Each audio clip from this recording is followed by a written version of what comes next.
جس آدمی کا وضو ٹوٹ جائے اس کے لیے 3 کام حرام ہے۔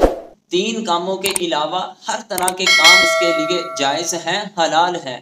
اور وہ 3 کام کون سے ہیں؟ بہت سے لوگ اس مسئلہ کو نہیں جانتے۔ آخر وہ کون سے 3 کام ہیں کہ جب آدمی بے وضو ہو جائے تو وہ 3 کام حرام ہوتے ہیں، باقی ہر طرح کے کام حلال ہو جاتے ہیں۔ ان 3 کاموں میں سے سب سے پہلا کام نماز پڑھنا۔ وہ بندہ کہ جس کا وضو نہ ہو، وہ بے وضو ہو جائے، اس کے لیے نماز پڑھنا حرام ہے۔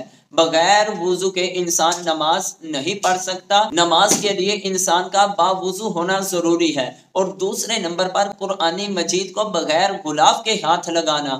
اگر کوئی انسان بے وضو ہو جائے، اس کا وضو ٹوٹ جائے، وہ قرآن مجید زبانی تو پڑھ سکتا ہے لیکن قرآن مجید کو ہاتھ نہیں لگا سکتا۔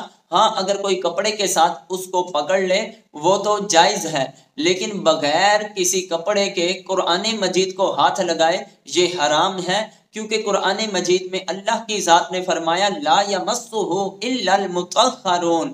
قرآن مجید کو وہی ہاتھ لگائیں جو پاک ہیں، یعنی جو بندہ بے وضو ہو وہ وضو کر لے، اگر اس پر غسل فرض ہے تو وہ غسل کر کے قرآن مجید کو ہاتھ لگائے۔ اور تیسرے نمبر پر خانہ کعبہ کا طواف کرنا بغیر وضو کے حرام ہے، یعنی جس بندے کا وضو نہیں ہوگا اس کے لیے خانہ کعبہ کا طواف کرنا جائز نہیں ہے۔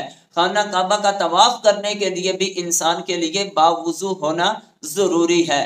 اگر یہ معلومات اچھی لگی ہو تو اس ویڈیو کو دوسروں تک زیادہ سے زیادہ شیئر کریں۔ مزید ایسی معلومات حاصل کرنے کے لیے فالو کیجئے، لائک کیجئے۔